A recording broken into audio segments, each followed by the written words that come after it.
are excellent experience to Hawaii, per se, all the way back to the league career at the end of August. I mean, the Bosco wideouts have certainly improved as the team has, as the season's gone along, but if you look at what St. John Bosco lost, and we talk about it a lot, Shea Fields, Jaleel Wadud, just to name a couple of guys that really anchored the offense through the air last year, and you got to remember that this is a very young offensive line as well. So despite losing a lot of key wideouts from last year's championship team, in addition to some offensive linemen as well, and Josh Rosen still been able to put up the numbers that he has, it's really remarkable, and it speaks volumes to how talented he is. And I don't know if you guys remember this. We were talking about it in the offseason. We were wondering whether or not, Rosen would get better from his junior year to senior year, because he had a fantastic junior year.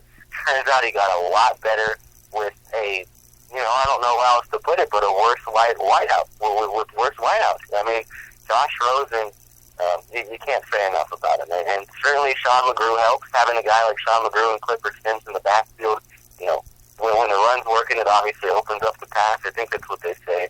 And Josh Rosen been able to utilize what he has out on the field and put up some numbers that, are just off the charts. And I think when it's all said and done, as far as Josh Rosen's high school career goes, he's going to go down as one of the best high school quarterbacks the Southern section has ever seen. Yeah, 28 touchdowns, 2 interceptions with all of only 94 minutes remaining in the Bosco Braves season. Hopefully, given we beat Corona Centennial this coming Saturday, it's going to be a fun final 2 games for Josh Rosen, quarterback for the Bosco Braves. And I can't help but look forward to next year. I do want, obviously, this matchup is coming up Saturday first, but next season, I also do want to get your guys' thoughts on who in the world is going to step up on the offensive end. Obviously, it looks like Quentin Davis may be the starter. He's the lone man on the roster who has an opportunity to play for the Braves as a starter. But who in the world, not the obvious answer is Sean McGrew, but who else is going to, as a senior, step into that role as the number 1 reliable man in that Bosco Braves offense? Dan, I would like to get your thoughts on who in the world is going to step up in 2015 offensively. Oh, that's a great question. I mean, Clifford Sims is gone. It's got to be a wide receiver or the new quarterback coming in. But it's so cool to just know that there's a bunch of question marks everywhere. And there's also going to be a bunch of guys transferring in, as usual, just like this last year. In the offseason, a bunch of guys came in, so it might be someone from a different school. But if I were to pick one, I would go with Kalen Franklin, only because he's Danny. Kalen, yeah, was a senior? Yeah. I was going to say, if you need some help there, I was going to say, a guy like Ume, a guy who has a Division I offer that perhaps Bosco's underutilized at times this year. Perhaps Jared Harrell can fix the dropsies in the offseason. Those are 2 guys that I look at as far as wideouts go. But, other than offensive lineman and Sean McGrew, you're absolutely right. So many question marks. I honestly think, and you guys haven't mentioned it, but a guy who I think as a junior can step up in a huge way and could be in the running.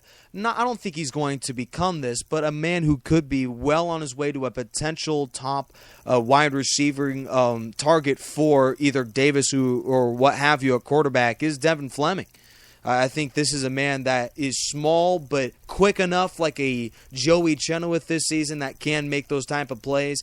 And then the obvious on the defensive side is a man that I don't think we've talked enough about, but Iosefo Savalio. I think he has made numerous plays clogging up the middle of the line in order to get guys like Cross Boyer involved, Gavin Wines. Obviously, DJ Willis has benefited from the Hercules type plays that Iosefo Savalio has made. Defensive side, and we'll start with Chris. Your thoughts about the number 1 man for what the Braves can count on defensively next year? Jacob Callier, sophomore. I expect this guy to be a 4-star recruit. By the time he's a senior, he's been, quietly back there with DJ Willis in that linebacking core, a big part of St. John Bosco's defensive success. Unfortunately, Sabolito, a senior this year, he won't be there anchoring the defensive line for St. John Bosco in 2015. So it's going to be tough. But that secondary, Bryce Turner comes back, DJ Morgan comes back, Tolliver comes back, Beck comes back. That secondary is going to be what carries the St. John Bosco defense. It'll be interesting to see what they do up on the defensive line. Don't forget the big boy, Tavita Moe. He's still growing. He's just a sophomore, 6'4", 350 pounds. He's going to be quite the anchor to haul up front for St. John Bosco defensively. So if you want something to look forward to in 2015 for St. John Bosco, it's got to be the defense in Sean McGrew's senior season. Yeah, I think it's pretty apparent that the secondary and the defensive line is going to be flat-out phenomenal. And also, guys, I don't know if this is very concerning for you, but we do lose Zach Robertson on the offensive line. Matthew Katnick will be gone after this season. Chris, does that concern you at all? I just think, as much as you're going to miss those two guys, as much as those guys are, helping open up the holes for guys like Clifford Sims and Sean McGrew, like I mentioned a couple weeks ago when we had some dead air time in the blowout against Norco, St. John Bosco, the offensive line spot, they're just a well-oiled machine year in and year out. Coach Adams, the former Oregon Duck, the offensive line coach for St. John Bosco, he either brings in or develops guys to just, be a force up front for the Braves. And you go back to the doormat years of St. John Bosco, it still has good offensive linemen. So I don't think that's a cause for concern for St. John Bosco, but certainly you're going to miss guys like Robertson and Katnick. I understand this year St. John Bosco is vying for a state championship and could be well on its way to having another top 5 national ranking. But I think personally that the Bosco Braves have bigger and brighter things ahead of them for 2015. This could very easily be a team that is even better next season. And Dan, I don't think I'm ridiculous to make that type of a statement. Do you think so? No, you don't. Their offensive front is actually pretty young. I know our cameraman, Ryan Chenoweth, has been bragging about Ben Holmes, and he's right. I mean, the kid's 6'5", 300 pounds. And he's only 15 years old, guys. 6'5", 300 pounds. That says a lot. And then there's Tank Smith and Wyatt Davis, another sophomore, so super young. So there's actually more to look forward to, even to 2016. But for me on defense, I'd have to go with the 2 shutdown corners that Bosco has, Trayvon Beck and Michael Tolliver, especially Michael Tolliver. He's exhibited his playmaking ability with the big play last week. That was total, I would say, the game changer. And ever from that point on, after Michael Tolliver came up with that pick 6, they never looked back. Yeah, obviously, Michael Tolliver changed things. He's developing into a man who could very easily be in the running for one of the best defensive backs in the state as a senior next year. Definite fun to watch back there in the secondary, but we've come to that time full circle. Your guys' predictions, who's winning and why? We'll start with Dan the Man. What are your thoughts about this coming Saturday's ball game? It starts, the pregame coverage begins at around 7:15 to 7:30. The Ham Bones Bar and Grill pregame show coming up right there at Angel Stadium, and kickoff is at 8. Dan, your thoughts about this game, Bosco and Corona Centennial, winner moves on to the state championship. It's obvious that Corona Centennial is playing the underdog, so Bosco better come out and do what they do best offensively. But exactly what they do have to do offensively is get a bunch of first downs and keep that Corona Centennial offense off the field. It doesn't take a genius to know that Bosco's going to win this one 56-28. I think Chris's score may be right around that as well. And Bosco, huge favorites in this ball game. Yeah, I think it'll be a close first half. I think Centennial, might be taking the lead into the locker room for halftime. But at the end of the day, I just think, come the second half, St. John Bosco offensively, they're just going to be too much for Centennial defense that certainly isn't the best, and Rosen and Bojangles will celebrate in Anaheim once again and repeat as Pac-5 champions. If you want me to give you the final score, I'm right around Godino, 56 for St. John Bosco, 35 for the Huskies of Centennial. Yeah, I have the Bosco Braves winning, but I'm going to change my prediction a little bit. Very uncharacteristic of these two teams. I think it's a little bit more of a defensive game than what people give them credit for, given that the Huskies know that they have to at least show up on the defensive side to play any sort of championship football next week. I have this game, final score 48-31 in favor of the Braves. And bold prediction, Eric Daniels will miss another extra point. Your guys' thoughts about Eric Daniels this year? What in the world is going on with him? We'll start with Chris. Well, I know Eric's off the field, and he's a really good kid. He means well. He's a very hard worker.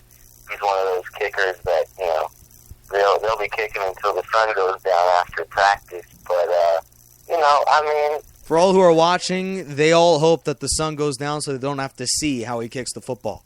Wow, that's a bit harsh. I'm sure Eric's tuned in right now. But I will tell you this much, Nick. I think we were just a little spoiled last year having Reed Budrovich. I don't think he ever missed a PhD. It was pretty automatic when it came to field goals and kicking touchbacks as well. So when you look at Eric Daniels, as poor as he's played this season, at the end of the day, he's right on par with your average high school kicker.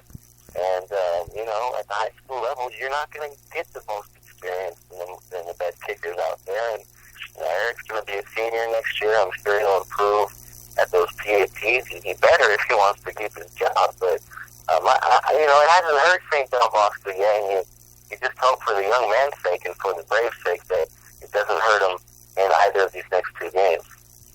Yeah, boy, this is just a man that started off so strong, Dan the man, but recently has kind of tailored off. He did win. He did kick, I believe, 27 of his first 28 extra points were good. Then all of a sudden he's in just a very, very minuscule amount, has somewhat fallen off a cliff. Your thoughts?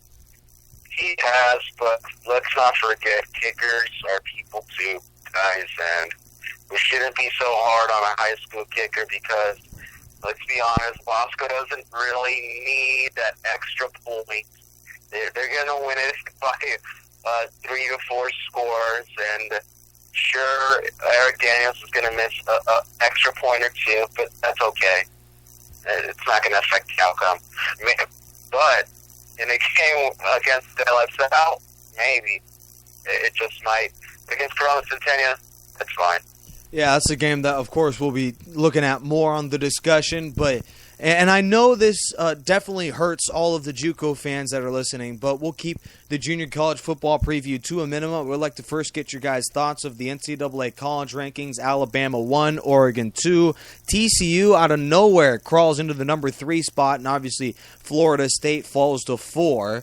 The Seminoles will clash against Georgia Tech in the ACC Conference Championship coming up this Saturday. Your guys' thoughts about that ball game? I think we all can agree that numbers 1 and 2 are there to stay. Maybe 3 is a little bit more up in the air, but Florida State, boy, to go 12-0 and drop in the rankings, you win a game and you fall a spot, definitely head scratcher to some, but in my belief, I do think that 4 is around a good spot to them, given that it kind of gives the Seminoles some motivation to win this ball game. Chris, your thoughts about Florida State, and let's keep the Oregon charade to a minimum, if we will. Boy, I love to talk me some college football, and don't get me wrong, I absolutely love this new format. I'm so happy that the BCS is dead.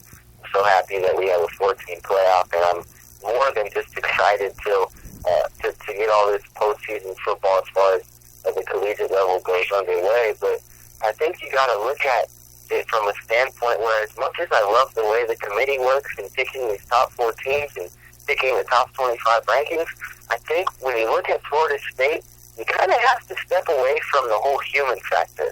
They are 12-0, and sure, they squeak by 3-4 points, it seems, every week at least for the last handful of weeks, the last 2 months or so. But, I mean, you look and you say, well, Florida State, close game, close win here and there against, not the best teams in the world, but, I mean, do they really